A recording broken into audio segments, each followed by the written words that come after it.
Bismillahirrahmanirrahim. Assalamualaikum warahmatullahi wabarakatuh. Nama saya Muhammad Ais Bindoro dari kelas 03 TPLP 008. Di sini saya akan menjelaskan tentang input dan output. Input atau output fungsinya memindahkan informasi antara CPU atau memori utama dengan dunia luar. Input dan output terdiri dari piranti input dan output, peripheral, yang kedua pengendali input dan output, device controller, yang ketiga perangkat lunak. Proses transfer informasi antara CPU dengan sebuah peripheral, yang pertama memilih input dan output dan mengujinya. 2. Menginisialisasi transfer dan mengkoordinasikan pengaturan waktu operasi input dan output. Selanjutnya mentransfer informasi. Terus yang terakhir menghentikan proses transfer.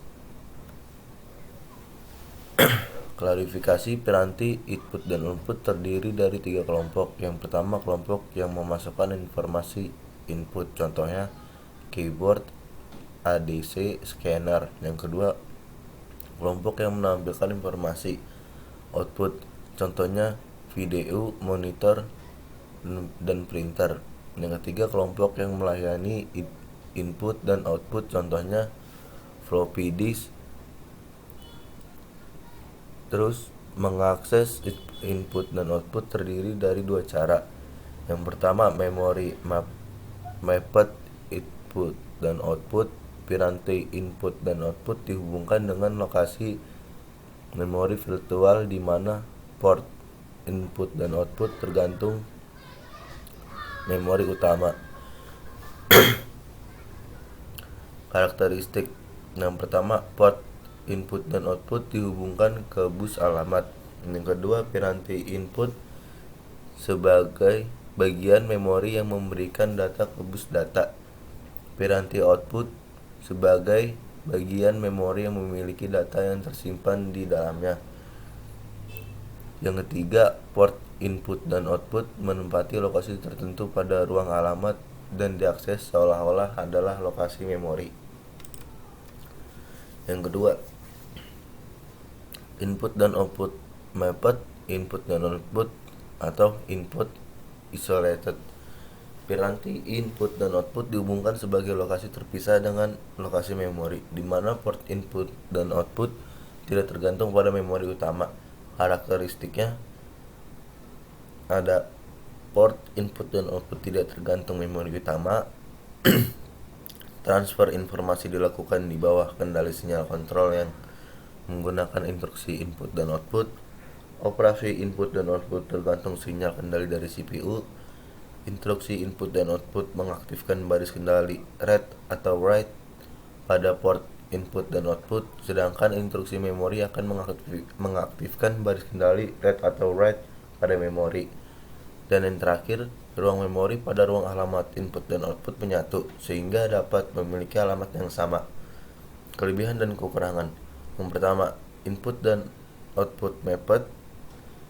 Input dan output lebih cepat dan efisien karena lokasi input dan output terpisah dengan lokasi memori. Yang kedua, input dan output mapped. Input dan output mempunyai keterbatasan jumlah instruksi yang dapat digunakan untuk operasi input dan output. Operasi input dan output terbagi menjadi 3 metode. Yang pertama, input dan output terprogram, metode di mana CPU mengendalikan operasi input dan output secara keseluruhan dengan menjalankan serangkaian instruksi input dan output dengan sebuah program. Karakteristik program tersebut digunakan untuk memulai, mengarahkan, dan menghentikan operasi-operasi input dan output. Yang kedua, membutuhkan sejumlah perangkat keras register, yaitu register status, buffer, point buffer, counter data. Yang kedua, input dan output interupsi. Metode di mana CPU akan bereaksi ketika suatu piranti mengeluarkan permintaan untuk pelayanan. Karakteristik lebih efisien dalam memanfaatkan CPU karena tidak harus menguji status dalam piranti. Yang kedua, interupsi dapat berasal dari piranti input dan output. Interupsi perangkat keras misalnya timer, memori, power supply, dan interupsi perangkat lunak misalnya overflow,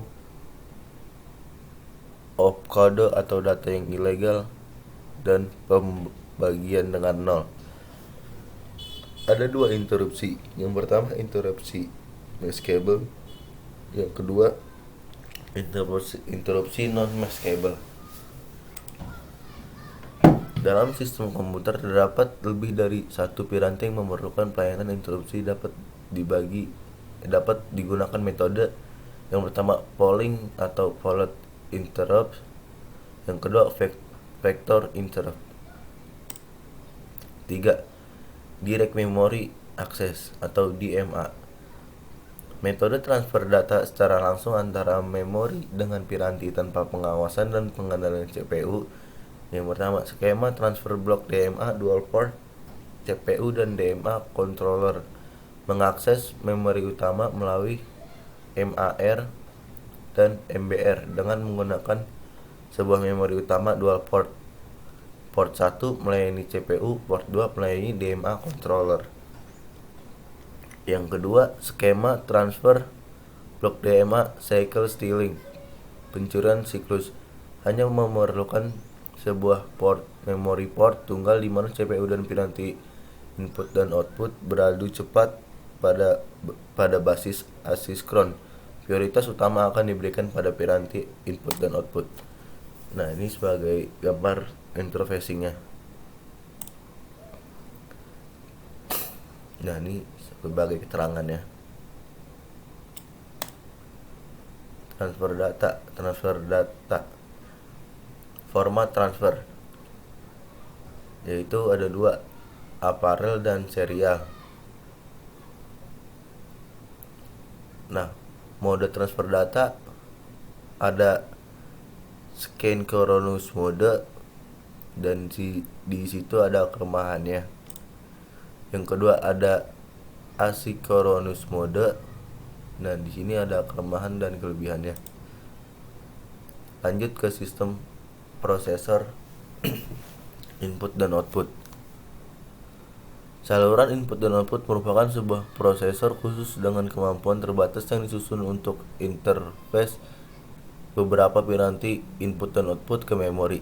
Saluran input dan output dapat melakukan pendeteksian dan pembetulan kesalahan dan beroperasi dalam basis cycle stealing. Saluran input dan output berkomunikasi dengan CPU sebagai satu fasilitas DMA dan berkomunikasi dengan piranti input dan output seolah-olah sebuah CPU. Karena piranti input dan output mempunyai kecepatan transfer yang berbeda-beda, maka salurannya dibagi menjadi 3 pelayanan, yaitu saluran multiplier, saluran selektor, saluran multiplexer blok. Prosesor input dan output IOP. Nah, yaitu ada dua mode. Yang pertama single shared bus, yang kedua switch multi bus. Sebagai ini gambarnya. Konfigurasi multiprosesor di dalam satu komputer seakan-akan terdapat beberapa mikroprosesor. Meskipun sebenarnya mikroprosesor utamanya satu, sedangkan yang lain berupa prosesor input dan output IOP. Hubungan yang paling sederhana menggunakan common bus. Sebagai ini gambarnya. Bus umum bersifatnya membagi waktu, time share, oleh sebuah prosesor dan hanya satu prosesor yang dapat mengakses memori pada waktu tertentu. Tetapi dapat juga menggunakan bus umum ke dalam organisasi multiprosesor dual bus. Yang kedua, setiap komputer dihubungkan suatu pengendalian sistem ke bus umum. Yang ketiga, komunikasi interkomputer ini dilakukan pada sistem bus melalui memori umum. Nah, sebagai ini contohnya. Sekian dari saya. Wassalamualaikum warahmatullahi wabarakatuh.